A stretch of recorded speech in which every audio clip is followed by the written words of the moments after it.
नमस्कार. आज आपण कॉलेज ऑटोनॉमी आणि त्याच्या एक्झिक्युशनबद्दल अधिक माहिती घेणार आहोत. राज्यातील अनेक महाविद्यालये युनिव्हर्सिटी ग्रँट्स कमिशनकडून ऑटोनॉमी घेत असल्याचे आपल्याला दिसून येत आहे. साधारणपणे 10 वर्षापूर्वीचा कालखंड जर आपण पाहिला तर बहुतांश महाविद्यालये ऑटोनॉमी घेण्यासाठी तयार होत नसताना दिसत होती. मात्र अलीकडील 10 वर्षाचा कालखंड जर आपण पाहिला तर विविध महाविद्यालये ही युनिव्हर्सिटी ग्रँट्स कमिशनकडून ऑटोनॉमी घेत आहेत. या ऑटोनॉमीच्या अनुषंगाने एक माहितीपूर्ण व्हिडिओ यापूर्वीच मी बनवलेला आहे की ज्यामध्ये आपण कॉलेज ऑटोनॉमी मिळवण्याच्या अनुषंगाने आवश्यक असणारी पूर्वतयारी याबाबतची माहिती देण्यात आलेली आहे. आज आपण प्रामुख्याने युनिव्हर्सिटी ग्रँट्स कमिशनकडून ऑटोनॉमी अवॉर्ड झाल्यानंतरच्या कालावधीमध्ये या ऑटोनॉमीची अंमलबजावणी करण्याच्या अनुषंगाने आवश्यक असणारी माहिती आज आपण घेणार आहोत. तत्पूर्वी ऑटोनॉमी प्राप्त झाल्यानंतर आपणास मिळणारे जे विविध प्रकारचे फायदे किंवा प्रिव्हिलेज आहेत ते नेमके कोणते आहेत ते आपण पाहणार आहोत.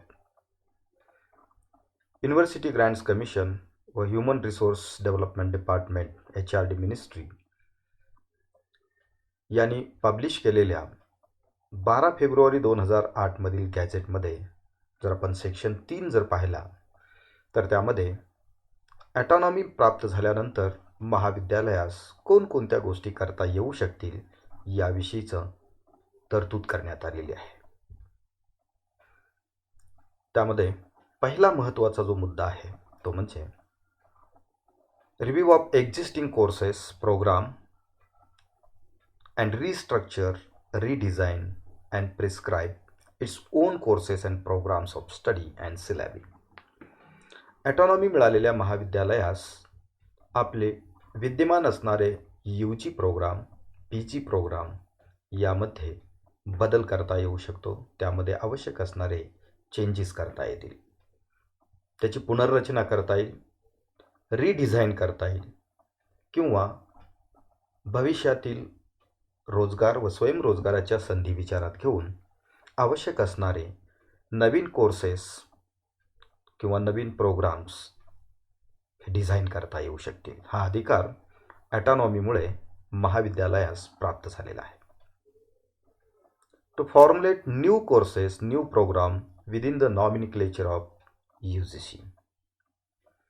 ऑटोनॉमस कॉलेजेसना आपल्या महाविद्यालयात UG आणि PG स्तरावरती आवश्यक असणारे काही नवीन कोर्सेस काही नवीन प्रोग्राम्स हे सुरू करता येऊ शकतील. मात्र हे प्रोग्राम सुरू करत असताना UGC डिग्री नॉमिनिक्लेचर 2014 व त्यानंतर वेळोवेळी UGCने ज्या काही नोटिफिकेशन्स या संदर्भात जारी केलेले आहेत त्यामध्ये ज्या डिग्री देण्याचे निर्धारित करण्यात आलेले आहे त्या अंतर्गत आपण वेगवेगळे प्रोग्राम्स लॉन्च करू शकतो. For example BSc mathematics, BSc statistics, BSc chemistry, BSc nano technology, BSc forensic science या पद्धतीने आपण नवनवीन आपणास आवश्यक असणारे प्रोग्राम्स डिझाईन करू शकतो व ते रन करू शकतो. To evolve methods of assessment of students performance and conduct examination and notification of result. Autonomous महाविद्यालयास आपल्या विद्यार्थ्यांचा परफॉर्मन्स तपासण्याकरिता आवश्यक असणारी परीक्षा पद्धती म्हणजेच असेसमेंट मेथड्स या ठरवण्याचा अधिकार असून की त्या ठिकाणी महाविद्यालयीन पातळीवरती या असेसमेंट मेथड ठरवता येऊ शकतात, परीक्षा घेऊ शकतात. त्याचबरोबर परीक्षेचा रिझल्ट हा त्या ठिकाणी स्वतः महाविद्यालये डिक्लेअर करू शकतात. यासाठी विद्यापीठाद्वारे निकाल डिक्लेअर करण्याची आवश्यकता नाही. टू अनाऊन्स रिझल्ट, ऑटोनॉमस महाविद्यालये हे त्या ठिकाणी स्वतः आपल्या विद्यार्थ्यांचा रिझल्ट डिक्लेअर करू शकतात, त्यांना मार्कशीट इश्यू करू शकतात. मायग्रेशन आणि जे काही इतर सर्टिफिकेट्स आवश्यक आहेत ते सर्टिफिकेट्स इश्यू करण्याचे अधिकार देखील महाविद्यालयास प्राप्त झालेले आहेत. मात्र ॲटॉनॉमस महाविद्यालये सर्टिफिकेट, डिप्लोमा, ॲडव्हान्स डिप्लोमा या लेवलपर्यंतचे सर्टिफिकेट्स स्वतः इश्यू करू शकतात. मात्र डिग्री सर्टिफिकेट इश्यू करण्याचे अधिकार हे ॲटॉनॉमस कॉलेजेसना नाही. डिग्री सर्टिफिकेट मात्र त्या ठिकाणी आपली ॲफिलिएटेड जी युनिव्हर्सिटी असेल या युनिव्हर्सिटीद्वारे हे त्या ठिकाणी इश्यू केली जातील. याकरिता महाविद्यालयाने घेतलेल्या परीक्षेचा निकाल व त्याची संपूर्ण माहिती संबंधित ॲफिलिएटेड युनिव्हर्सिटीला पोहोचवणे आवश्यक असते. ही माहिती युनिव्हर्सिटीला दिल्यानंतर युनिव्हर्सिटी त्या बेसिसवरती संबंधित विद्यार्थ्यांचे सर्टिफिकेट्स म्हणजे डिग्री सर्टिफिकेट, मग ते UG सर्टिफिकेट असेल, PG डिग्री सर्टिफिकेट असेल, ते तयार केले जाईल आणि ते त्या ठिकाणी त्या विद्यार्थ्यांना इश्यू केले जाईल. थोडक्यात डिग्री सर्टिफिकेट वगळता certificate course, diploma course, advance diploma course या कोर्सेसचे सर्टिफिकेट महाविद्यालय स्वतः देऊ शकेल. मात्र ग्रॅज्युएट आणि पोस्ट ग्रॅज्युएशनचे डिग्री सर्टिफिकेट्स हे विद्यापीठाद्वारेच दिली जातील. आणखीन एक सर्वात महत्त्वाचा भाग म्हणजे ॲटॉनॉमस कॉलेजेसना वारंवार ॲपिलेशन फी आपल्या विद्यापीठाला भरण्याची आवश्यकता नाही आहे. जेव्हा ॲटॉनॉमी अवॉर्ड होईल तेव्हा एकदाच वन टाईम ॲपिलेशन फी त्या ठिकाणी पे करणे आवश्यक असते. अर्थात ही वन टाईम ॲपिलेशन फी किती असेल हे ठरवण्याचा अधिकार संबंधित ॲफिलिएटेड युनिव्हर्सिटीला देण्यात आलेला आहे. संबंधित affiliated university one time affiliation फीची अमाऊंट ठरवू शकते व त्यानंतर वारंवार ॲपिलेशन फी पे करण्याची आवश्यकता ॲटॉनॉमस कॉलेजेसला नसते. मात्र महाराष्ट्रातील वेगवेगळ्या युनिव्हर्सिटीमधील याबाबतच्या प्रक्रिया पाहता यामध्ये वैविध्य असल्याचे देखील आपणास दिसून येईल. काही विद्यापीठे वन टाईम ॲपिलेशन फी घेत आहेत तर काही विद्यापीठे वारंवार त्या ठिकाणी ॲपिलेशन फी ही घेत असल्याचे देखील आपल्यास दिसून येईल. सर्वात महत्त्वाचा एक भाग म्हणजे ॲटॉनॉमस कॉलेजमध्ये ॲडमिशन देण्याची जी प्रोसेस आहे ती प्रोसेस आणि त्याबाबतचे नियम ठरवण्याचे अधिकार देखील ॲटॉनॉमस कॉलेजला प्राप्त झालेले आहेत. तथापि हे नियम तयार करत असताना नॅशनल आणि स्टेट लेवलची जी रिझर्वेशन पॉलिसी असेल ती रिझर्वेशन पॉलिसी कन्सिडर करून की आपले स्वतःचे ॲडमिशनबाबतचे नियम संबंधित ॲटॉनॉमस कॉलेज हे ठरवू शकते. त्याबाबतचा अधिकार ॲटॉनॉमस कॉलेजेसना प्राप्त झालेला आहे. त्याचबरोबर आपल्याकडील वेगवेगळे कोर्सेस आणि प्रोग्राम यांचे फी ठरवण्याचे अधिकार देखील ॲटॉनॉमस कॉलेजला प्राप्त झालेले आहे. त्यानुसार विद्यापीठाच्या फी व्यतिरिक्त इतर वेगवेगळ्या फीस ॲटॉनॉमस कॉलेजेसच्या अंतर्गत चार्ज केल्या जाऊ शकतात. थोडक्यात फी ठरवण्याचे संपूर्ण अधिकार हे त्या ठिकाणी ॲटॉनॉमस कॉलेजेसला प्राप्त झालेले आहेत. अर्थात ही संपूर्ण प्रक्रिया हे संपूर्ण प्रिव्हिलेजेस एन्जॉय करण्यासाठी एक विशिष्ट प्रकारची यंत्रणा युनिव्हर्सिटी ग्रँट्स कमिशनने रेकमेंड केलेली आहे आणि त्यानुसार की आपणास त्या ठिकाणी याचं एक्झिक्युशन करणे आवश्यक असते. अर्थात याबाबत वेगवेगळ्या राज्यामध्ये कमी अधिक प्रमाणामध्ये वैविध्य असल्याचे देखील आपणास दिसून येईल. ॲटॉनॉमी अवॉर्ड झाल्यानंतर सर्वात महत्त्वाची जी बाब ही ताबडतोब करणे आवश्यक आहे. त्यामधील काही महत्त्वाचे मुद्दे जर आपण पाहिले तर त्यामध्ये आपणास दिसून येईल की जेव्हा एखाद्या महाविद्यालयास ॲटॉनॉमी अवॉर्ड होते म्हणजेच युनिव्हर्सिटी ग्रँट्स कमिशन त्याचबरोबर ॲफिलिएटेड युनिव्हर्सिटीमधील मॅनेजिंग काउन्सिलमध्ये ॲप्रुव्हल मिळाल्यानंतर विद्यापीठाकडून आपणास पत्र जारी केल्यानंतर ताबडतोब संबंधित महाविद्यालयाने कॉलेज डेव्हलपमेंट कमिटीची मीटिंग कॉल करून त्यामध्ये ॲटॉनॉमी एक्झिक्युशन करण्याबाबतचा ठराव पास करणं आणि त्याची नोंद घेणं हे आवश्यक आहे. त्यानंतर या ॲटॉनॉमस कॉलेजेसच्या विविध स्टॅट्युटरी बॉडीज वेगवेगळ्या कमिटीवरती जे नॉमिनेशन्स असतात, जे वेगवेगळे मेंबर्स असतात की ते मेंबर मिळवण्याकरिताचा पत्रव्यवहार सुरू करणं आवश्यक आहे. सर्वसाधारणपणे महाराष्ट्रामध्ये जर आपण पाहिलं तर अनेक वेगवेगळी महाविद्यालये वेगवेगळ्या पेरेंट ऑर्गनायझेशनच्या कंट्रोलखाली काम करत असतात की ज्या ट्रस्ट या टायटलखाली रजिस्टर झालेले असतात किंवा सोसायटी या सदराखाली रजिस्टर झालेले असतात. जेव्हा महाविद्यालयास ॲटॉनॉमी प्राप्त होते तेव्हा ताबडतोब आपल्या पेरेंट ऑर्गनायझेशनला या ॲटॉनॉमीबद्दल रीतसर पत्रव्यवहार करून कळवणे व त्याच्या अंमलबजावणीबाबतची रीतसर परवानगी घेणे आवश्यक असते. त्यानंतर पॅरेंट ऑर्गनायझेशनकडून ॲटॉनॉमस कॉलेजच्या गव्हर्निंग बॉडीवरती 5 मॅनेजमेंट रिप्रेझेंटेटिव्ज असतात. ते रिप्रेझेंटेटिव्ह मागण्याकरिता देखील आपल्याला पत्रव्यवहार करणे आवश्यक आहे. ॲटॉनॉमस कॉलेजच्या गव्हर्निंग बॉडीवरती युनिव्हर्सिटी ग्रँट कमिशनद्वारे एक रिप्रेझेंटेटिव्ह नॉमिनेट केला जातो. अर्थात आपण त्याकरिता युनिव्हर्सिटी ग्रँट्स कमिशनकडे पत्रव्यवहार करून असा रिप्रेझेंटेटिव्ह मागणी करण्याबाबतचा पत्रव्यवहार करणे आवश्यक असते.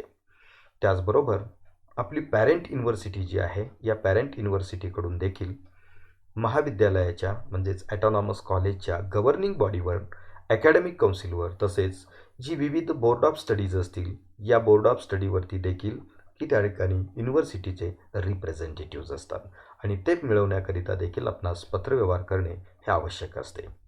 त्याचबरोबर ॲटॉनॉमस कॉलेजच्या गव्हर्निंग बॉडीवरती संबंधित राज्य शासनाच्या डायरेक्टरेट ऑफ हायर एज्युकेशनचे डायरेक्टर किंवा त्यांनी नॉमिनेट केलेली प्रोफेसर किंवा त्यापेक्षा त्यास इक्विलंट असणाऱ्या ग्रेडची एखादी व्यक्ती त्या ठिकाणी नॉमिनेट केली जाऊ शकते. याकरिता आपण डायरेक्टर ऑफ हायर एज्युकेशन यांच्याशी पत्रव्यवहार करणे आवश्यक असते. त्यानंतर आपणास board of studies, academic council, finance committee, examination committee यासारख्या वेगवेगळ्या कमिटी ज्या स्टॅट्युटरी कमिटीज आहेत त्या एस्टॅब्लिश करण्याची, फॉर्मेशन करण्याची प्रोसेस सुरू करणं हे आवश्यक आहे. यासाठी वेगवेगळ्या क्षेत्रातील तज्ज्ञ, वेगवेगळ्या विद्यापीठातील तज्ज्ञ हे आपल्याला त्या ठिकाणी नॉमिनेट करावे लागत असतात. त्यासाठीची प्रक्रिया तात्काळ सुरू करणं हे आवश्यक आहे. त्याचबरोबर संबंधित ॲटॉनॉमस कॉलेजच्या एक्झाम सेलकरिता कंट्रोलर ऑफ एक्झाम किंवा डेप्युटी कंट्रोलर ऑफ एक्झाम यासारखी पदे नेमण्याबाबतची प्रक्रिया देखील आपण सुरू करणे आवश्यक असते. त्याचबरोबर आपल्या महाविद्यालयातील ज्या वेगवेगळ्या विषयाच्या अनुषंगाने आपण बोर्ड ऑफ स्टडीज निर्माण करणार आहोत की ज्यामध्ये रेग्युलर विषयाबरोबरच काही ॲडॉक बोर्ड्स किंवा काही इंटरडिसिप्लिनरी बोर्ड ऑफ स्टडीज देखील असू शकतात. वेगवेगळ्या प्रकारचे UG प्रोग्राम, PG प्रोग्राम, त्याचबरोबर certificate course, diploma course, add on courses यासारख्या कोर्सेसचा सिलेबस तयार करण्यासाठी आपण काही इंटरडिसिप्लिनरी बोर्ड्स, काही स्पेशल बोर्ड्स त्या ठिकाणी निर्माण करू शकतो. परंतु त्याकरिता आपणास विशिष्ट व्यक्तीस संबंधित बोर्ड ऑफ स्टडीच्या फॉर्मेशनकरिता बोर्ड ऑफ स्टडीचे चेअरमन म्हणून नॉमिनेट करणं किंवा अपॉइंट करणं हे आवश्यक आहे. त्याचबरोबर ॲटॉनॉमस महाविद्यालयाच्या संपूर्ण या सिस्टमच्या एक्झिक्युशनकरिता ऑनररी डीन्स, ॲडमिनिस्ट्रेटिव्ह ऑफिसर आणि इतर आवश्यक असणारा जो ॲडिशनल स्टाफ आहे तो स्टाफ नेमणूक करण्याच्या दृष्टीने देखील आपणास प्रक्रिया सुरू करणे आवश्यक असते. या काही प्राथमिक बाबी लक्षात घेतल्यानंतर आपण या ॲटॉनॉमस कॉलेजचे काही महत्त्वाचे ज्या स्टॅट्युटरी बॉडीज, त्यांचे मेंबरशिप, त्यांचे फंक्शन्स आणि त्यांच्या मीटिंग्स याबद्दल देखील माहिती घेणार आहोत.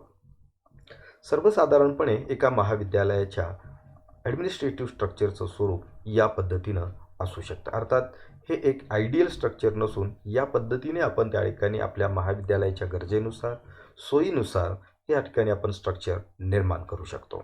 यामध्ये आपण academic dean, student dean, research dean, administrative dean असे ऑनररी डीन्स अपॉइंट करू शकतो आणि त्या ठिकाणी पॉवर्स डिसेंट्रलाइज करू शकतो. त्याचबरोबर IQSC coordinator, controller of exam, finance committee अशा वेगवेगळ्या त्या ठिकाणी कमिटीज त्या ठिकाणी महत्त्वाच्या असतील. त्याचबरोबर त्या ठिकाणी अकॅडमिक काउन्सिल असेल. अकॅडमिक काउन्सिलबरोबरच बोर्ड ऑफ स्टडीज आणि वेगवेगळ्या डिपार्टमेंट्स या संपूर्ण अकॅडमिक सिस्टममध्ये कार्यरत असतील. या व्यतिरिक्त देखील आपल्या महाविद्यालयाच्या गरजेनुसार वेगवेगळ्या समिती, वेगवेगळ्या स्टॅट्युटरी बॉडीज, स्टॅट्युटरी समितीज की ज्या महाराष्ट्र विद्यापीठ कायद्यामध्ये नमूद करण्यात आलेल्या आहेत ते आपण याच्यामध्ये समाविष्ट करू शकतो. तर सर्वात महत्त्वाचा जो भाग ॲटॉनॉमस कॉलेजसाठी अत्यंत महत्त्वाचा जो आहे तो म्हणजे board of studies. University grants commission आणि HRD मिनिस्ट्रीने दिलेल्या मार्गदर्शक सूचनेनुसार बोर्ड ऑफ स्टडीजची रचना ही साधारणपणे या पद्धतीने असेल की ज्यामध्ये संबंधित विभागाचे विभाग प्रमुख हे त्या ठिकाणी त्या बोर्ड ऑफ स्टडीचे चेअरमन असतात. सर्वसाधारणपणे विभागामधील जी व्यक्ती PhD होल्डर असेल अशा व्यक्तीला बोर्ड ऑफ स्टडीचे चेअरमनपद दिलं जाऊ शकतं. अर्थात सर्वच विभागामध्ये अशा प्रकारचे PhD होल्डर स्टाफ असतीलच असे नाही, मात्र अशा विभागाचे जे विभाग प्रमुख असतील त्यांना आपण त्या ठिकाणी बोर्ड ऑफ स्टडीचे चेअरमन करू शकतो. दुसरा महत्त्वाचा भाग म्हणजे यामध्ये आपल्या विद्यापीठ परिक्षेत्राच्या बाहेरच्या विद्यापीठातील 2 सब्जेक्ट एक्सपर्ट या बोर्ड ऑफ स्टडीवरती घेणं आवश्यक आहे.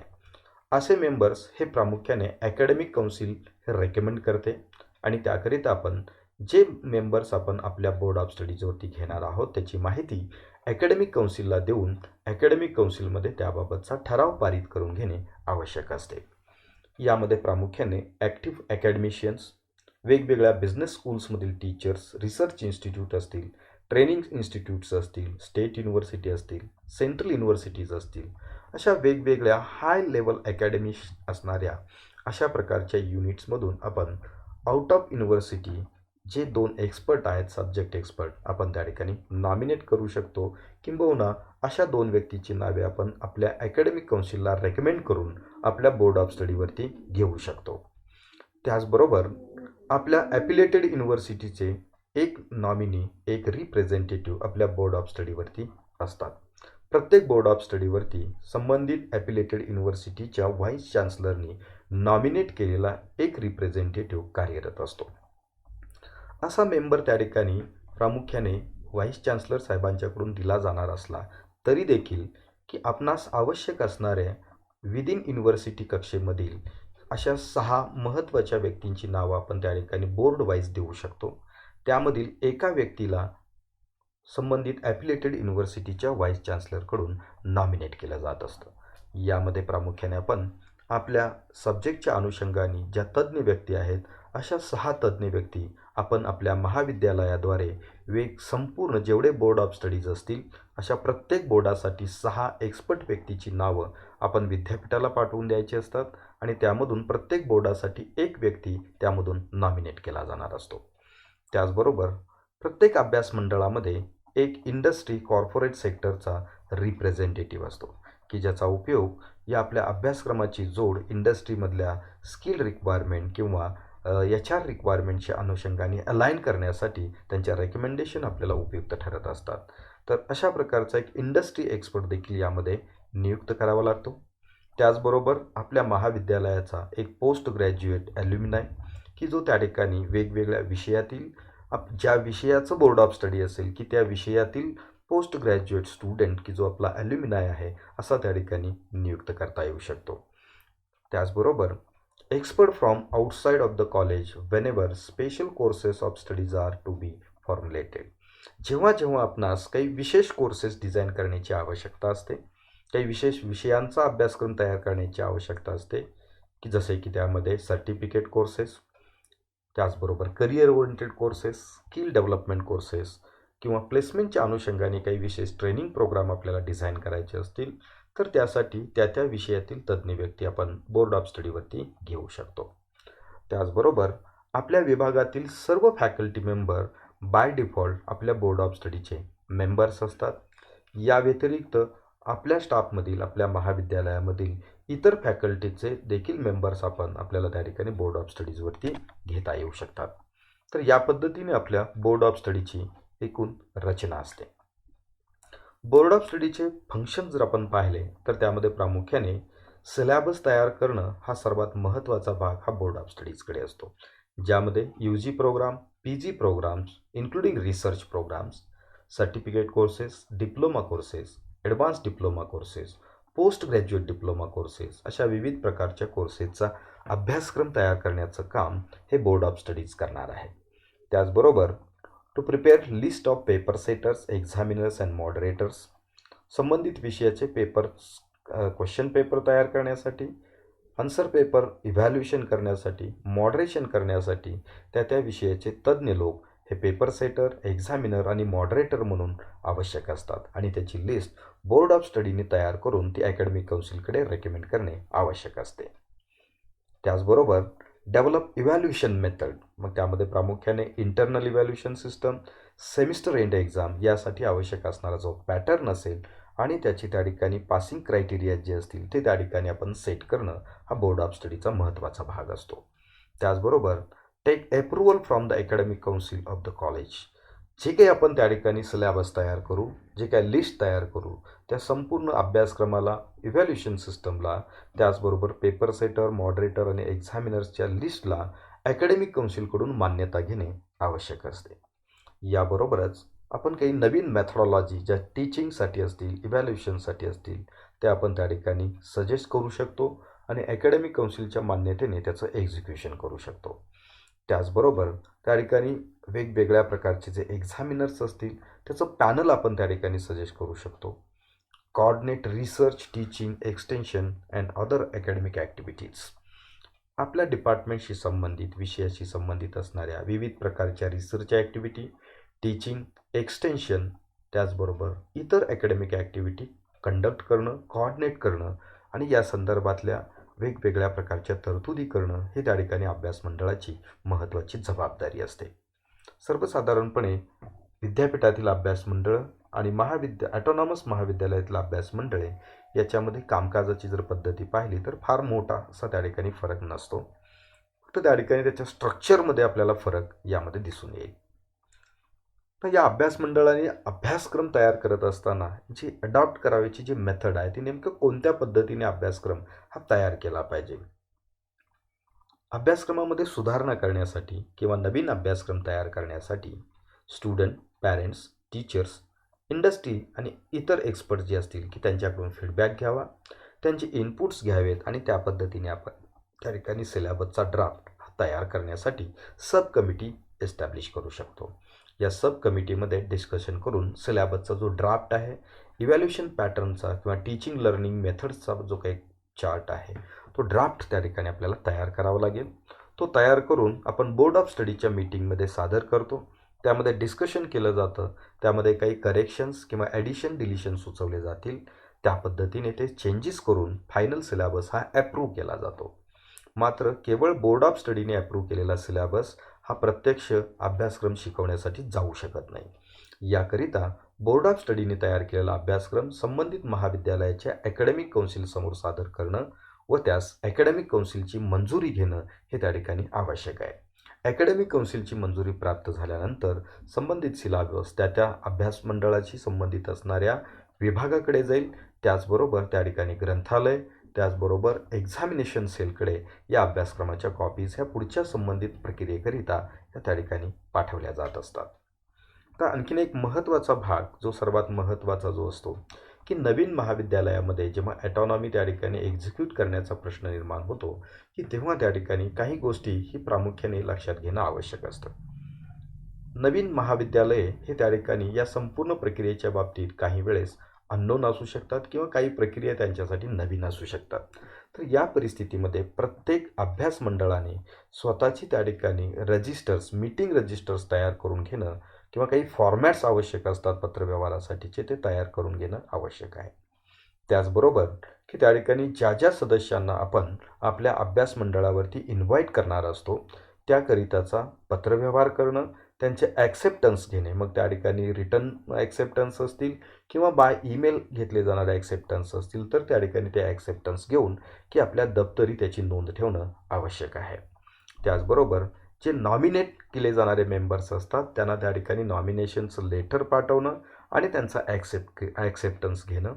त्याचबरोबर युनिव्हर्सिटीकडून जे नॉमिनी हे रेकमेंड झालेले असतात की त्यांना त्या ठिकाणी आपण स्वतः आपल्या कॉलेजच्या लेटर हेडवरती की त्या युनिव्हर्सिटीच्या रेकमेंडेशनच्या बेसिसवरती नॉमिनेशन लेटर देणं आणि त्यांना इन्फॉर्म करणं, त्यांचा ॲक्सेप्टन्स घेणं ही देखील एक महत्त्वाची बाब असते.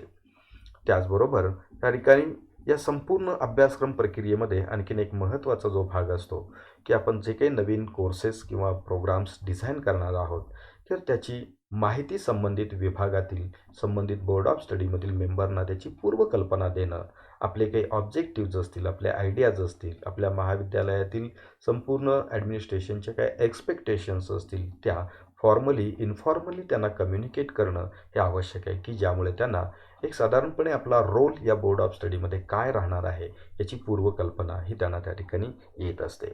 त्याचबरोबर या संपूर्ण BOSच्या प्रत्येक मीटिंगचे रजिस्टर मेंटेन करणं, त्यामध्ये अटेंडन्स, त्याचबरोबर आपले संपूर्ण अजेंडा आणि त्या अनुषंगाने घेतलेले ठराव याची नोंद करणं आणि वेळोवेळी त्या ठिकाणी सर्वांच्या सिग्नेचर आणि सीलसहित त्या ठिकाणी त्या व्यवस्थितपणे मेंटेन करून ठेवणं हे आवश्यक आहे. त्याचबरोबर वेगवेगळ्या मीटिंगसाठी ज्या काही नोटिसेस इश्यू केल्या जातील, अजेंडा ऑफ द मीटिंग असेल की ते देखील व्यवस्थितपणे आपल्या दप्तरी ठेवणं हे आवश्यक आहे. प्रोसिडिंग्स हे त्या ठिकाणी अत्यंत महत्त्वाचा भाग असल्यामुळे की प्रोसिडिंग्सवरती सर्व सदस्यांच्या जे हजर असणारे सदस्य आहेत त्यांच्या सिग्नेचर झाल्याची खात्री करावी. त्याचबरोबर कॉलेजचं सील आणि स्टॅम्प जे काही आपणास दिलेलं असेल ते मारून त्या ठिकाणी सर्टिफाय केलेले प्रोसिडिंग्स हे संबंधित बोर्ड ऑफ स्टडीमध्ये म्हणजेच विभागामध्ये त्या ठिकाणी मेंटेन करून ठेवणं हे अत्यंत आवश्यक आहे. तर सर्वसाधारणपणे पहिल्या मीटिंगसाठी बोर्ड ऑफ स्टडीची जी काही पहिली मीटिंग असेल की तेव्हा त्याचा अजेंडा काय असू शकेल किंवा त्यामध्ये कोणत्या गोष्टी विचारात घेणं आवश्यक आहे याचा एक रफ ड्राफ्ट या ठिकाणी मी आपल्यासमोर ठेवत आहे. अर्थात महाविद्यालयानुसार त्या तिथे चालवल्या जाणाऱ्या कोर्सेसनुसार यामध्ये कमी अधिक प्रमाणामध्ये फरक हा असू शकतो. हा एक नमुना म्हणून त्या ठिकाणी पहिल्या मीटिंगचा अजेंडा काय असू शकेल हे या ठिकाणी देण्यात आलेलं आहे की ज्यामध्ये पहिली मीटिंग असल्यामुळे त्यामध्ये इंट्रोडक्शन अँड वेलकमचा पॉईंट जो आहे तो त्या ठिकाणी आपण इंट्रोड्यूस करू शकता, इन्सर्ट करू शकता. त्यानंतर त्या ठिकाणी to discuss and approve the UG and PG programme structure. म्हणजे पहिल्या मीटिंगला त्या ठिकाणी आपण सर्वात पहिला ठराव हा त्या ठिकाणी घेणं आवश्यक असतं की ज्यामध्ये जे काही UG आणि PG कोर्सेस आपण त्या ठिकाणी चालवणार आहोत. फॉर एक्झाम्पल UG कोर्स असेल तर त्या ठिकाणी 3 वर्षामध्ये कोणकोणते पेपर्स शिकवले जाणार आहे त्याचा आराखडा तयार करून तो त्या ठिकाणी BUSनी तयार करून त्यात मान्यता देणं. तसं PGच्या बाबतीमध्ये 4 सेमिस्टरचं जे काही पेपर्स असतील त्याचा आराखडा तयार करून हे त्या ठिकाणी त्याच्या प्रोग्राम स्ट्रक्चरला मान्यता घेणं हे आवश्यक आहे. आता हा अजेंड्यावरचा विषय सर्वच अभ्यास मंडळामध्ये येईल असं नाही, कारण काही कोर डिपार्टमेंट जे असतात की जी त्या ठिकाणी UG आणि PG प्रोग्राम्स त्या ठिकाणी मेनली रन करण्याचं काम करत असतात आणि काही डिपार्टमेंट्स ही केवळ अलाइड डिपार्टमेंट्स असतात. जे त्या ठिकाणी जे कोर डिपार्टमेंट असेल त्या कोर डिपार्टमेंटनी की त्या ठिकाणी आपला प्रोग्राम स्ट्रक्चर तयार करून की त्या ठिकाणी त्याची मान्यता घेणं आवश्यक आहे. फॉर एक्झाम्पल की जर आपण त्या ठिकाणी पाहिलं BCom या कोर्सेसकरिता कॉमर्स डिपार्टमेंट जे असेल ते कॉमर्स डिपार्टमेंट प्रोग्राम स्ट्रक्चर तयार करेल आणि त्याचं एक्झिक्युशन करेल. की त्याचप्रमाणे सपोज BSc स्टॅटिस्टिक्स हे आपल्याकडे जर फायनल डिग्री असेल तर त्या ठिकाणी स्टॅटिस्टिक डिपार्टमेंट आपल्या संपूर्ण डिग्रीचं जे प्रोग्राम स्ट्रक्चर आहे ते तयार करेल आणि आपल्या बोर्ड ऑफ स्टडीमध्ये मान्यता घेईल. त्याचबरोबर पहिल्याच मीटिंगमध्ये त्या ठिकाणी आपण सिलॅबसला मंजुरी त्या ठिकाणी घेणं हे त्या ठिकाणी शक्य असेल तर आपण घेऊ शकतो. पहिल्या मीटिंगपुरती ही सवलत आपल्याला त्या ठिकाणी मिळू शकते. मात्र नंतरच्या कालावधीमध्ये की आपण सायमल्टेनियसली प्रोग्राम स्ट्रक्चर आणि सिलॅबस या दोन्ही गोष्टी अप्रूव्ह करू शकत नाही. जनरली प्रोसेस जर आपण पाहिली तर प्रोग्राम स्ट्रक्चर हे आधी त्या ठिकाणी अप्रूव्ह व्हायला पाहिजे आणि त्यानंतर त्या ठिकाणी आपण त्याचा सिलॅबस ड्राफ्ट डिझाईन करणं, त्याला अप्रूव्हल घेणं आणि त्यानंतर तो अकॅडमिक काउन्सिलमध्ये पाठवणं हे त्या ठिकाणी आपण प्रोसिजरचा भाग फॉलो करणं आवश्यक आहे. की त्यामध्ये आपण अनेक वेगवेगळे करिअर ओरिएंटेड कोर्सेस चालवत असाल तर त्याचा सिलॅबस अप्रूव्ह केला पाहिजे. पहिल्या मीटिंगमध्ये हा विषय शिकवण्याकरिता एलिजिबल असणारे टीचर्स, त्याची एलिजिबिलिटी, त्याच्या टीचिंग मेथड्स, त्यांचा वर्कलोड, त्याचबरोबर इव्हॅल्युएशन पॅटर्न, जो काही इव्हॅल्युएशन पॅटर्न आपण त्या ठिकाणी अडॉप्ट करणार असाल मग तो 80-20 असेल, 70-30 असेल, 60-40 असेल, जो काही पॅटर्न आपण निर्धारित कराल त्याला देखील मान्यता घेणं अत्यंत आवश्यक आहे. त्याचबरोबर पहिल्या मीटिंगमध्ये एक इक्विलन्सचा ठराव घेणं हे अत्यंत महत्त्वाची बाब असते, कारण यापूर्वी ॲफिलिएटेड सिस्टममध्ये आपण जे पेपर शिकवत होतो त्याच्याऐवजी आपण आता बदललेल्या सिलॅबसचे पेपर्स इथून पुढच्या कालावधीमध्ये शिकवणार असतो आणि त्यामुळे की त्या ठिकाणी पहिला पेपर आणि ॲटॉनॉमीच्या अंतर्गत शिकवला जाणारा पेपर याच्यासाठी एक इक्विलन्सचा ठराव या बोर्ड ऑफ स्टडीच्या मीटिंगमध्ये पास करून तो त्या ठिकाणी नोंद करणं आवश्यक राहणार आहे. त्याचबरोबर पेपर सेटर्स असतील, एक्झामिनर, मॉडरेटर्स असतील ते आपल्याला त्या ठिकाणी ठरवून घ्यावे लागतील. त्याचबरोबर काही न्यू प्रोग्राम्स आणि कोर्सेस आपल्याला सुरू करायचे असतील तर त्याबाबतची चर्चा करून तशा प्रकारचे कोर्सेस सुरू करण्याचा जो काही निर्णय आहे तो त्या ठिकाणी आपण अकॅडमिक काउन्सिलला कळवणं हे आवश्यक आहे. मात्र त्यासाठी आपल्या बोर्ड ऑफ स्टडीमध्ये अजेंड्यावरती विषय घेऊन की त्यासाठी त्याला अप्रूव्हल किंवा आपण त्या ठिकाणी रेकमेंडेशनचा ठराव घेणं हे आवश्यक आहे. त्याचबरोबर नेक्स्ट इयरला जे काही विषयांचा सिलॅबस बदलला जाणार आहे त्यासाठीच्या वेगवेगळ्या ज्या सब कमिटीज आहेत त्या सब कमिटीला मान्यता घेऊन ठेवणं की जेणेकरून की त्या ठिकाणी बोर्ड ऑफ स्टडीच्या मीटिंगनंतर जेव्हा कधी आपल्याला नेक्स्ट इयरचा सिलॅबस तयार करायचा असेल त्यासाठी पुन्हा BUSची मीटिंग कॉल करून सब कमिटीला अप्रूव्हल घेण्याची आवश्यकता राहणार नाही. जर आपण याच मीटिंगमध्ये सब कमिटीला अप्रूव्हल घेतलं तर पुढील अभ्यासक्रम संरचनेसाठी जे काही सब कमिटी करणं गरजेचं आहे ते करणं आपल्याला त्या ठिकाणी सोयीस्कर होऊ शकतं. या व्यतिरिक्त जे काही महत्त्वाचे विषय या अभ्यास मंडळाच्या दृष्टीने असतील ते त्या ठिकाणी BOS चेअरमनच्या परवानगीने की आपण त्या ठिकाणी मीटिंगसमोर आणू शकतो. हा एक सर्वसाधारणपणे ड्राफ्ट त्या ठिकाणी पहिल्या मीटिंगसाठीचा आपला अजेंडा जो आहे तो त्या ठिकाणी असू शकतो. सेकंड मीटिंगमध्ये मात्र पहिल्या मीटिंगचं कन्फर्मेशन जे काही आपले प्रोसिडिंग आहे पहिल्या मीटिंगचं, या मीटिंगच्या पूर्वी जी मीटिंग आपण कंडक्ट केली त्याच्या प्रोसिडिंगचं कन्फर्मेशन याच्यामध्ये करण्याचा अजेंड्यावरचा पहिला विषय असेल. त्यानंतर त्या ठिकाणी जे काही नवीन वर्षाचा अभ्यासक्रम त्या ठिकाणी ॲप्रुव्हल असेल, नवीन काही वर्कलोडमधले चेंजेस असतील, त्याचबरोबर त्या ठिकाणी नवीन पेपरचा इक्विलन्स असेल, नवीन काही पेपर सेटर्स आपण घेणार असू, एक्झामिनर्स घेणार असू, मॉडरेटर्स घेणार असू, काही वेगवेगळ्या research activity, extension activity conduct करणार असू, तर त्याही त्या ठिकाणी आपल्याला त्याची नोंद या अजेंड्यावरती घेऊन त्याबाबतचा ठराव पारित करणं आवश्यक आहे. या व्यतिरिक्त त्यानंतरच्या वर्षाकरिताच्या सब कमिटीला देखील मंजुरी आपण या सेकंड मीटिंगमध्ये घेऊ शकतो. नंतर येणाऱ्या वेगवेगळ्या मीटिंगमध्ये आपल्या डिपार्टमेंटच्या रिक्वायरमेंटप्रमाणे वेगवेगळे विषय या आपल्या बोर्ड ऑफ स्टडीच्या मीटिंगमध्ये येऊ शकतात. तर त्यानंतर दुसरी महत्त्वाची अथॉरिटी जी ॲटॉनॉमस महाविद्यालयामधली जी आहे ती म्हणजे ॲकॅडमिक काउन्सिल. ॲकॅडमिक काउन्सिल ही त्या ठिकाणी ॲकॅडमिक डिसिजन घेणारी सर्वोच्च बॉडी आहे असं म्हटलं तरी चालेल. अर्थात या ॲकॅडमिक काउन्सिलने घेतलेले वेगवेगळ्या निर्णयास गव्हर्निंग बॉडीची मान्यता घेणे आवश्यक असते. मात्र त्यावरती त्या ठिकाणी फार मोठे फेरबदल हे गव्हर्निंग बॉडीमध्ये होऊ शकत नाही. मात्र या ठिकाणी जे काही ॲकॅडमिक डिसिजन्स आहेत ते ॲकॅडमिक काउन्सिलमध्येच पास करणं आवश्यक आहे. ॲटॉनॉमस कॉलेजच्या ॲकॅडमिक काउन्सिलचे चेअरमन हे संबंधित ॲटॉनॉमस महाविद्यालयाचे प्रिन्सिपल असतात. सर्व BOS चेअरमन किंवा विभाग प्रमुख जे आहेत ते त्या ठिकाणी बाय डिफॉल्ट ॲकॅडमिक काउन्सिलचे मेंबर असतात. हेड ऑफ द डिपार्टमेंट किंवा BOS चेअरमन व्यतिरिक्त संबंधित ॲटॉनॉमस महाविद्यालयातील 4 टीचर्स की जे वेगवेगळ्या कॅटेगरीतील असतील ते by seniority by rotation academic काउन्सिलवरती नॉमिनेट केले जात असतात. त्याचबरोबर गव्हर्निंग बॉडीकडून ॲटॉनॉमस कॉलेजच्या गव्हर्निंग बॉडीकडून या ॲकॅडमिक काउन्सिलवरती 4 एक्सपर्ट्स की जे त्या ठिकाणी वेगवेगळ्या क्षेत्रातील तज्ज्ञ असणारे लोक हे त्या ठिकाणी नॉमिनेट केले जात असतात आणि याबाबतचा ठराव हा गव्हर्निंग बॉडीमध्ये देखील पास करणं आवश्यक असतं. म्हणजे ॲकॅडमिक काउन्सिलवरती हे जे 4 एक्सपर्ट्स येतील त्याचा ठराव हा गव्हर्निंग बॉडीमध्ये झालेला असणं आवश्यक आहे. त्याचबरोबर आपल्या ॲफिलिएटेड युनिव्हर्सिटीकडून जे आपण त्या ठिकाणी ॲकॅडमिक काउन्सिलच्या 3 मेंबरसाठी नॉमिनेशन मागवलेलं आहे त्यानुसार संबंधित ॲफिलिएटेड युनिव्हर्सिटी आपल्याला वेगवेगळ्या 3 व्यक्तींची नावं त्या ठिकाणी कळवत असते. त्यांचा समावेश आपल्या महाविद्यालयाच्या ॲकॅडमिक काउन्सिलमध्ये असेल.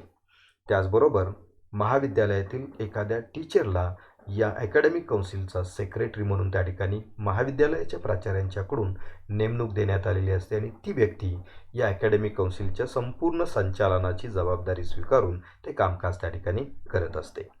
तर यामध्ये प्रामुख्याने या बोर्ड ऑफ स्टडीबरोबरच ॲकॅडमिक काउन्सिलमध्ये जे काही लोक आहेत की त्या सर्व मेंबरची मुदत जी असते ती त्या ठिकाणी 3 वर्ष इतकी असते. 3 वर्षानंतर पुन्हा त्यांना त्याच बोर्डावरती किंवा काउन्सिलवरती नॉमिनेट केलं जाऊ शकतं. मात्र त्या ठिकाणी त्यांचा प्राथमिक कालावधी जो असतो तो 3 वर्षाचा असतो. त्याचबरोबर बोर्ड ऑफ स्टडीज आणि ॲकॅडमिक काउन्सिलच्या प्रत्येक ॲकॅडमिक इयरमध्ये किमान 2 मीटिंग्स होणं हे मॅन्डेटरी आहे. आपल्या आवश्यकतेनुसार 2पेक्षा जास्त मीटिंग देखील आपण त्या ठिकाणी घेऊ शकतो. मात्र या मंडळांच्या किमान 2 मीटिंग्स होणं हे अत्यंत आवश्यक आहे. तर ॲकॅडमिक काउन्सिलचे काही फंक्शन जर आपण पाहिले तर त्यामध्ये पहिला महत्त्वाचा जो भाग येतो तो म्हणजे आपण जे काही त्या ठिकाणी बोर्ड ऑफ स्टडीकडून जे सिलेबसचे जे प्रपोजल्स दिलेले असतील, वेगवेगळे प्रपोजल्स आलेले असतील त्याची स्क्रुटिनी करणं आणि त्यांना ॲप्रुव्हल दिलं. त्यामध्ये विथ मॉडिफिकेशन किंवा विदाऊट मॉडिफिकेशन अशा दोन्ही पद्धतीने ॲप्रुव्हल्स दिले जाऊ शकतात. त्याचबरोबर ॲकॅडमिक काउन्सिलला एक मोठा अधिकार आहे.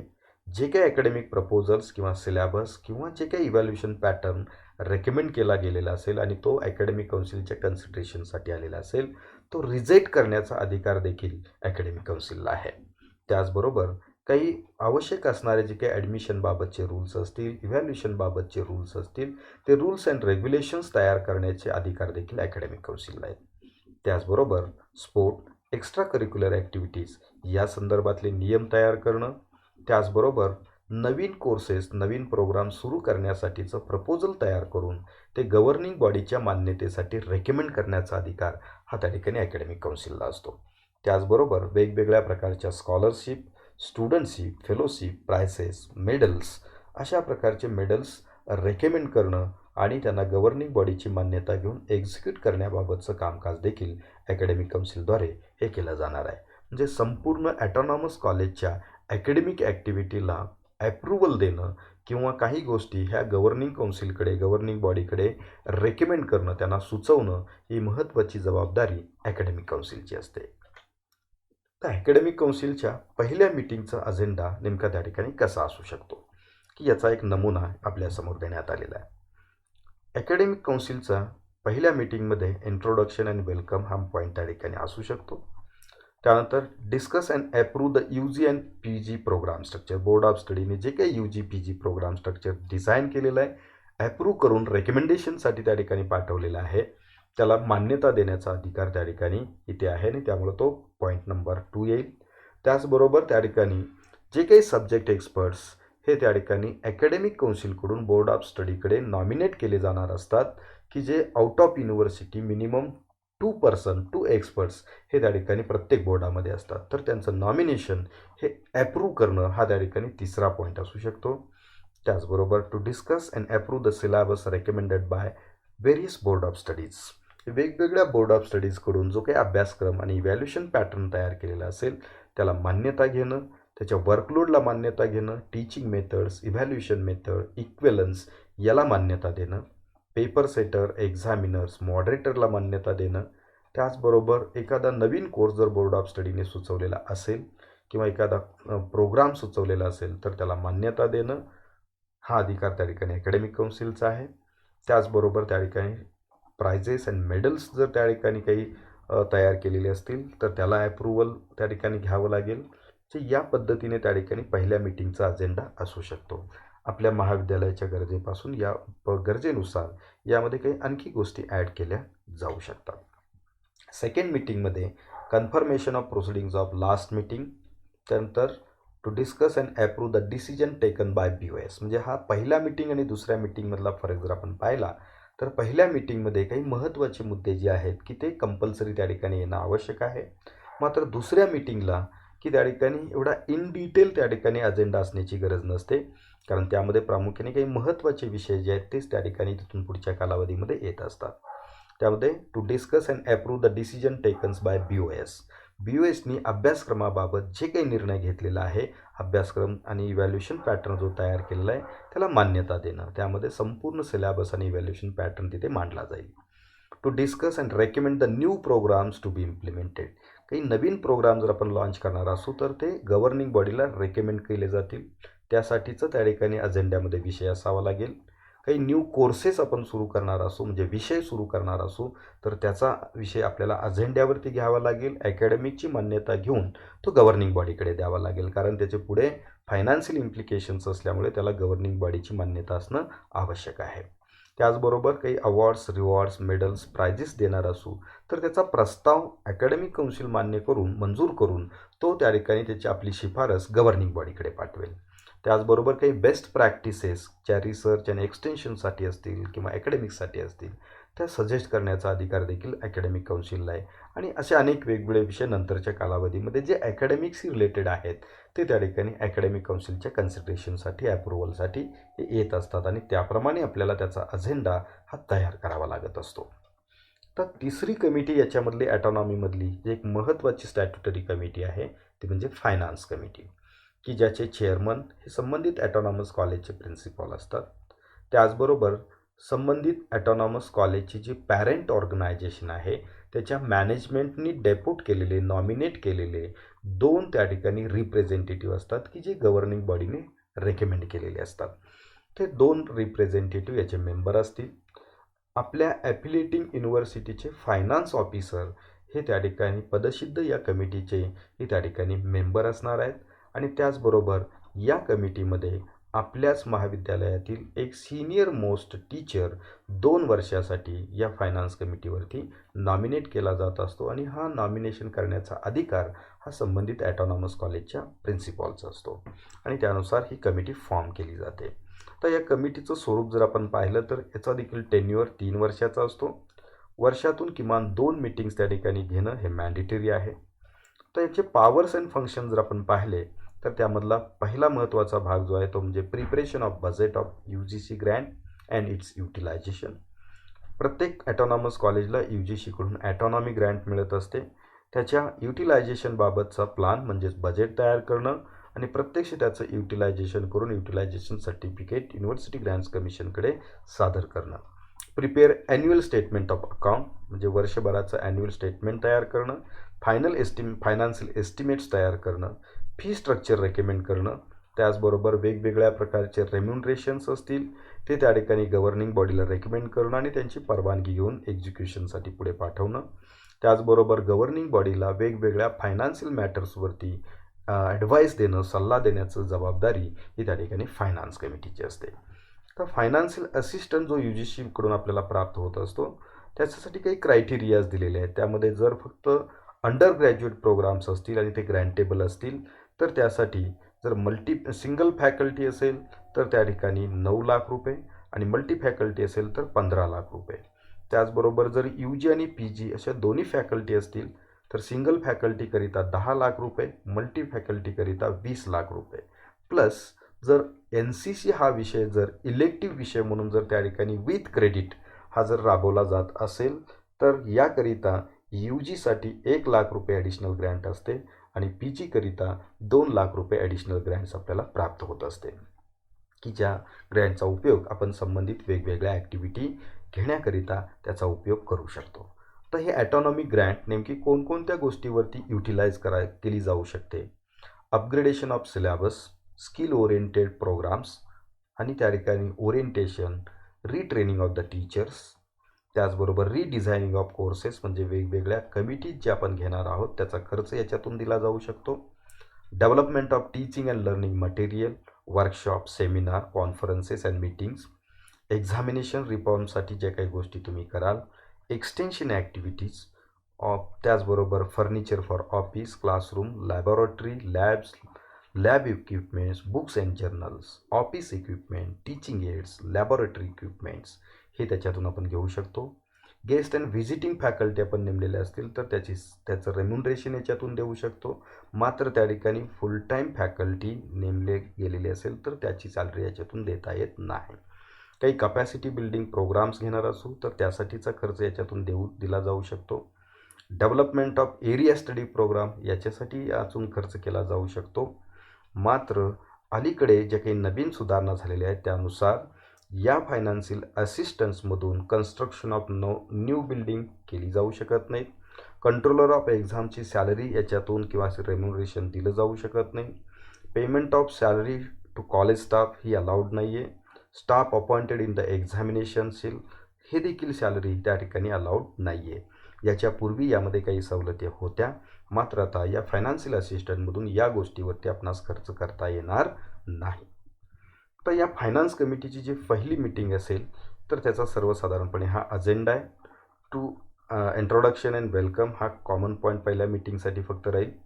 To prepare budget of autonomy grant, जे ॲटॉनॉमी ग्रँटचं जे बजेट आहे ते तयार करणं, ॲटम वाईज त्या ठिकाणी एक्सपेंडिचरचं स्टेटमेंट तयार करणं. त्याचबरोबर to approve the salary of teaching and administrative staff, जो नॉन ग्रँटचा जो स्टाफ असेल त्याची सॅलरी ठरवण्याचं पहिला अजेंड्याचा विषय याच्यावरती घ्यावा लागेल. वेगवेगळे जे काही व्हिजिटिंग आणि गेस्ट फॅकल्टी आपण अपॉइंट करणार आहोत त्याचा रेम्युनरेशनचे रेट ठरवून त्याला मान्यता याच्यामध्ये फायनान्स कमिटीने द्यावे लागेल. त्याचबरोबर महाविद्यालयामध्ये चालवले जाणारे वेगवेगळे सेंटर्स, वेगवेगळ्या ॲक्टिव्हिटीज, वेगवेगळे कोर्सेसचे कॉर्डिनेटर यांना जर रेम्युनरेशन आपण देत असाल तर त्याबाबतचा ठराव या ठिकाणी विषय अजेंड्यावरती घेऊन त्याचा ठराव पारित करणं आवश्यक राहील. त्याचबरोबर आपण board of studies, academic council, finance committee, governing body अशा एक्झामिनेशन कमिटी याच्या वेगवेगळ्या मीटिंग्स घेणार असतो. या मीटिंगला येणाऱ्या सदस्यांचं सिटिंग अलाउन्स, त्याचबरोबर ट्रॅव्हलिंग अलाउन्स असेल, त्याचबरोबर DA असेल, यासारख्या गोष्टी या ठिकाणी विषय अजेंड्यावरती घेऊन त्याला ॲप्रुव्हल देणं आणि त्या ठिकाणी या ठरावास गव्हर्निंग बॉडीची मान्यता घेऊन एक्झिक्युशन करणं आवश्यक आहे.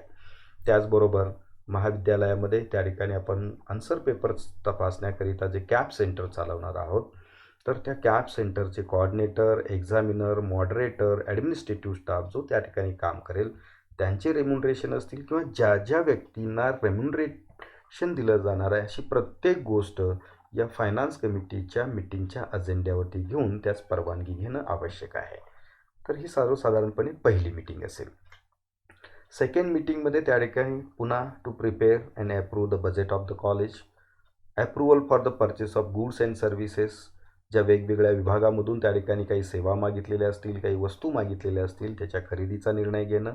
मग त्यासाठी आवश्यकतेनुसार टेंडर प्रोसेस असेल किंवा जी काही प्रिस्क्राईब मेथड आहे त्यानुसार त्याची खरेदीची प्रक्रिया राबवणं हे त्या ठिकाणी महत्त्वाचं आहे. त्याचबरोबर to approve changes in the salary and remuneration, नंतरच्या कालावधीमध्ये जर आपण काही सॅलरीमध्ये चेंजेस करणार असू, रेम्युनरेशनच्या रेटमध्ये चेंजेस करणार असू, तर त्या बदलाला देखील या फायनान्स कमिटीमध्ये मान्यता घेणं, मंजुरी घेणं हे आवश्यक आहे. जे वेगवेगळे खर्च केले जाणार आहेत त्या खर्चाला देखील या फायनान्स कमिटीची मंजुरी घेणं आवश्यक आहे. असे काही महत्त्वाचे विषय नंतर या त्या महाविद्यालयानुसार जे जे काही आयटम्स फायनान्सशी रिलेटेड असतील, खर्च आणि उत्पन्नाशी रिलेटेड असतील, फी स्ट्रक्चर हा एक महत्त्वाचा भाग असतो की त्याचं देखील निर्धारण या फायनान्स कमिटीकडून केलं जात असतं आणि त्यामुळे पहिल्या मीटिंगमध्येच त्या ठिकाणी फी स्ट्रक्चरला मंजुरी फायनान्स कमिटीकडून घेऊन त्याला गव्हर्निंग बॉडीची मान्यता घेणं हे आवश्यक असतं. अशा काही गोष्टी आहेत की ज्या फायनान्सशी रिलेटेड आहेत त्या आपल्या फायनान्स कमिटीमध्ये होणं आवश्यक आहे. यानंतर एक्झामिनेशन कमिटी किंवा एक्झामिनेशन सेल, अनेक ठिकाणी याला एक्झामिनेशन सेल किंवा काही ठिकाणी एक्झामिनेशन कमिटी असा उल्लेख केला जातो, ज्यामध्ये महाविद्यालयाचे प्रिन्सिपॉल हे चीफ कंट्रोलर असतील. त्यानंतर गव्हर्निंग बॉडीने नियुक्त केलेला, ठराव घेऊन नियुक्त केलेला कंट्रोलर ऑफ एक्झाम हा त्या ठिकाणी या कमिटीचा कंट्रोलर असेल. त्याचबरोबर महाविद्यालयातील गरजेनुसार वेगवेगळ्या फॅकल्टीसाठी डेप्युटी कंट्रोलर ऑफ एक्झाम हे नियुक्त केले जाऊ शकतात. त्याची संख्या किती असेल हे त्या महाविद्यालयातील विद्यार्थी संख्या, परीक्षांची संख्या यावरती आणि कामाची व्याप्ती या गोष्टीवरती त्या ठिकाणी नंबर ऑफ डेप्युटी कंट्रोलर्स हे त्या ठिकाणी डिपेंड असतील. त्याचबरोबर आपल्याला इव्हॅल्युएशन एक्सपर्ट त्यावरती घ्यायचा असतो. त्याचबरोबर संबंधित फॅकल्टीचे डीन, त्या ठिकाणी कॉलेजचे जे ऑनररी डीन्स असतील किंवा सर्व BOSचे चेअरमन याच्यामध्ये घेतले जाऊ शकतात आणि इतर एक्सपर्ट आपल्या गरजेनुसार त्यामध्ये डेप्यूट केले जातील.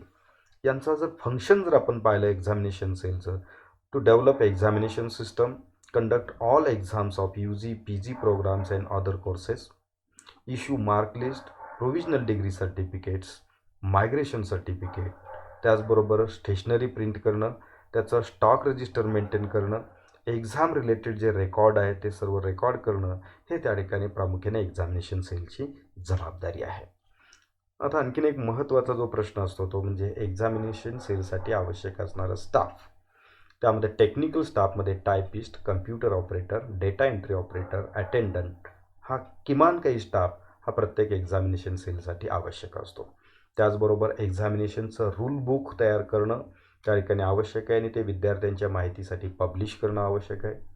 Software for admission and examination record, जर ऑनलाईन एक्झाम घेणार असू तर त्यासाठी सॉफ्टवेअर हे आवश्यक आहे. किंबहुना केवळ त्या ठिकाणी एक्झामचा डेटा मॅनेज करण्यासाठी आणि त्याच्या पुढच्या प्रोसेसकरिता देखील सॉफ्टवेअरची गरज असते, तर हे सॉफ्टवेअर त्या ठिकाणी आपल्याला लागेल. सेफ कस्टडी लागेल क्वेश्चन पेपरकरिता.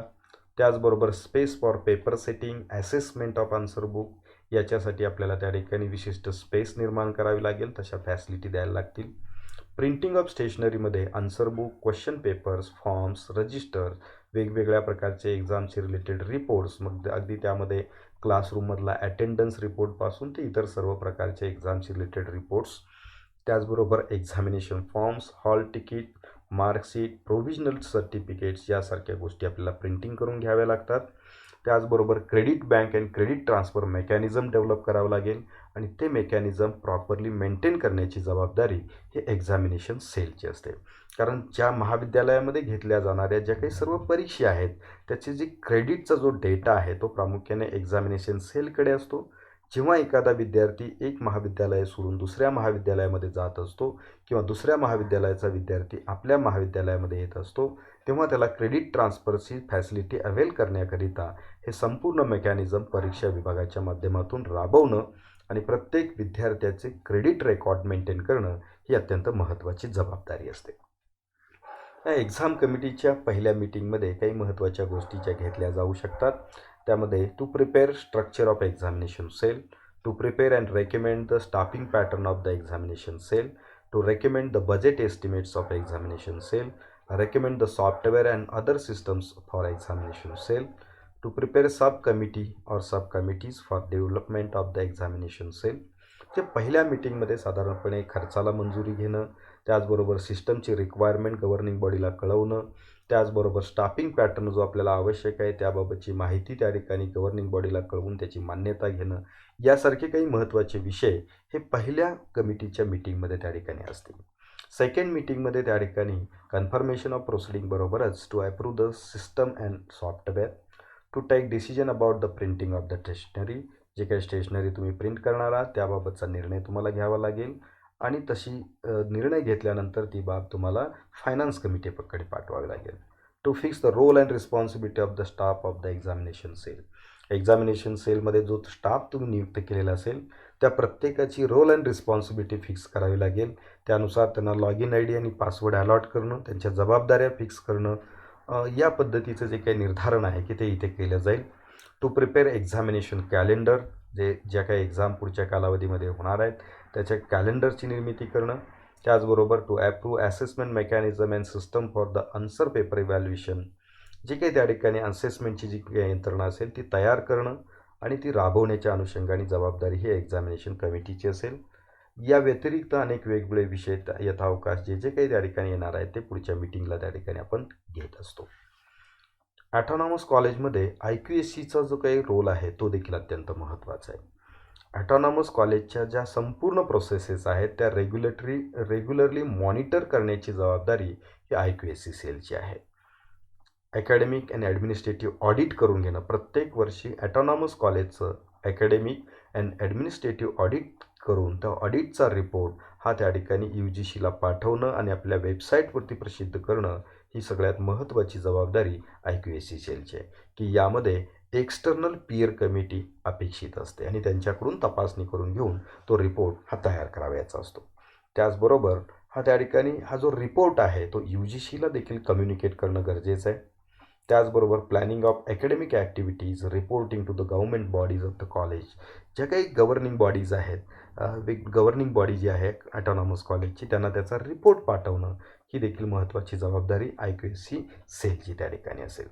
तर अशा अनेक वेगवेगळ्या गोष्टी आहेत की ज्या ॲटॉनॉमीचं एक्झिक्युशन करत असताना, इम्प्लिमेंटेशन करत असताना की आपल्याला अत्यंत काळजीपूर्वक या सगळ्या गोष्टीचं इम्प्लिमेंटेशन करणं आवश्यक आहे. हे इम्प्लिमेंटेशन करत असताना विद्यार्थ्यांना त्या ठिकाणी अत्यंत चांगल्या प्रकारचं शिक्षण आणि प्रशिक्षण देण्याची व्यवस्था करता येईल याची काळजी त्या ठिकाणी घेणं आवश्यक आहे. Governing body of the autonomous college ही महाविद्यालयातील सर्वोच्च बॉडी असून की महाविद्यालयातील प्रत्येक गोष्टीची नोंद या कमिटीच्या मीटिंगमध्ये घेणं अत्यंत आवश्यक आहे, ज्यामध्ये रिप्रेझेंटेटिव्ह ऑफ द मॅनेजमेंट, संबंधित ॲटॉनॉमस कॉलेजच्या पॅरेंट ऑर्गनायझेशन म्हणजे संस्थेच्या मॅनेजमेंटचे 5 रिप्रेझेंटेटिव्ह गव्हर्निंग बॉडीवरती असतात. त्यामधील एक हा संबंधित गव्हर्निंग बॉडीचे चेअरमन असतात. Teachers of the college nominated by the principal, governing बॉडीवरती महाविद्यालयातील 2 टीचर्स हे प्रिन्सिपॉलकडून बाय रोटेशन हे त्या ठिकाणी नॉमिनेट केले जात असतात. दर 3 वर्षानंतर की यामध्ये नॉमिनेशन्स बदलले जात असतात. 1 एज्युकेशनिस्ट ऑर इंडस्ट्रियलिस्ट हा त्या ठिकाणी मॅनेजमेंटनी नियुक्त केलेले एक इंडस्ट्रियलिस्ट की जे तज्ज्ञ आहेत ते गव्हर्निंग बॉडीवरती मेंबर म्हणून काम करतील. युनिव्हर्सिटी ग्रँट्स कमिशनकडून नॉमिनेट केलेला एक त्या ठिकाणी UGC नॉमिनी गव्हर्निंग बॉडीमध्ये त्या ठिकाणी असतात. स्टेट गव्हर्नमेंट म्हणजे डिपार्टमेंट ऑफ हायर एज्युकेशननी नियुक्त केलेले रिप्रेझेंटेटिव्ह किंवा director of higher education governing बॉडीचे मेंबर असतात. या ठिकाणी सर्वात महत्त्वाची बाब म्हणजे स्टेट गव्हर्नमेंटकडून प्रोफेसर किंवा इक्विलंट ग्रेडचं प्रोफेसर किंवा director, joint director of higher education यांना त्या ठिकाणी नियुक्त केलं जाऊ शकतं.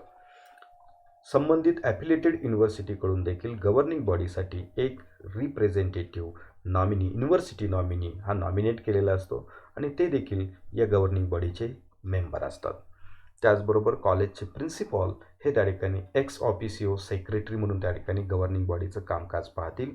हे संपूर्ण मीटिंगचं संचलन करण्याची महत्त्वाची जबाबदारी प्रिन्सिपॉल यांच्याकडे असते.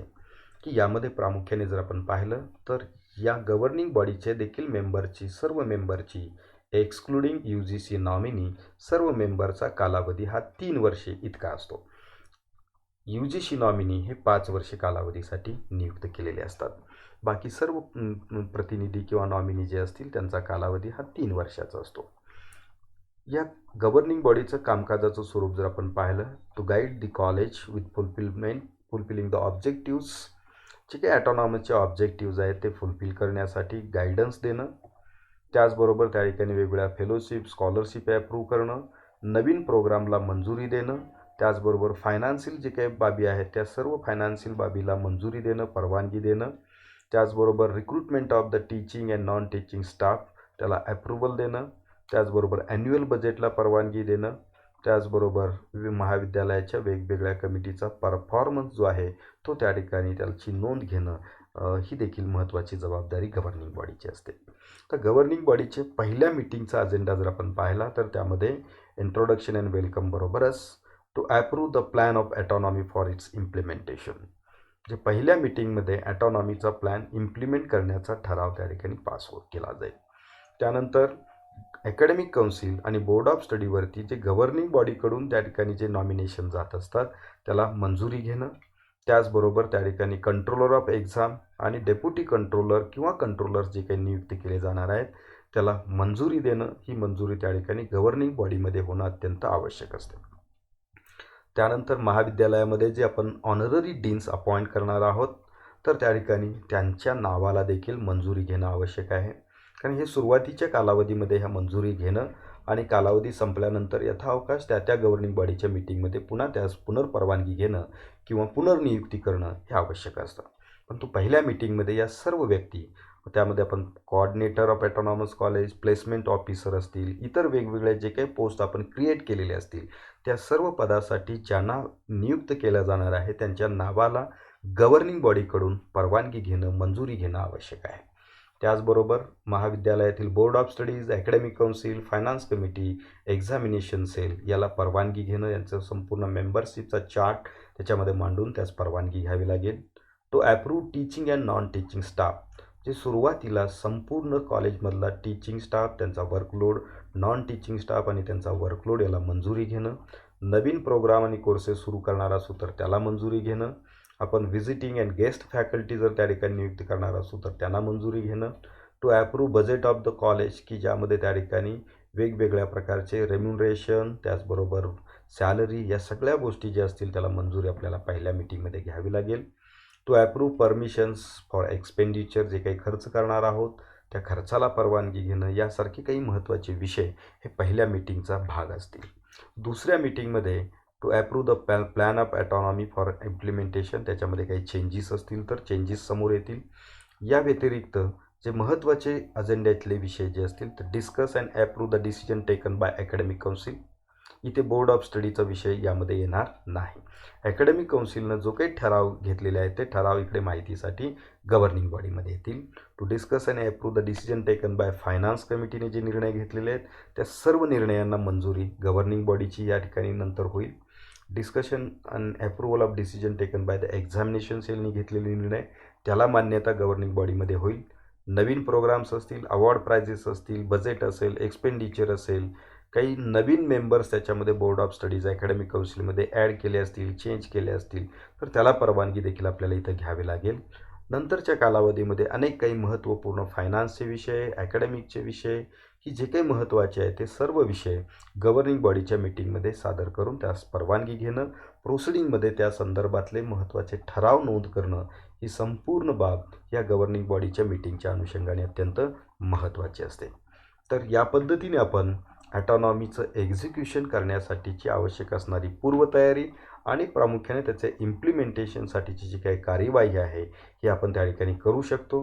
की या पद्धतीने आपण जर ॲटॉनॉमीचे एक्झिक्युशन केलं तर आपल्या संपूर्ण प्रक्रिया राबवत असताना कमीत कमी अडथळे त्या ठिकाणी निर्माण होतील.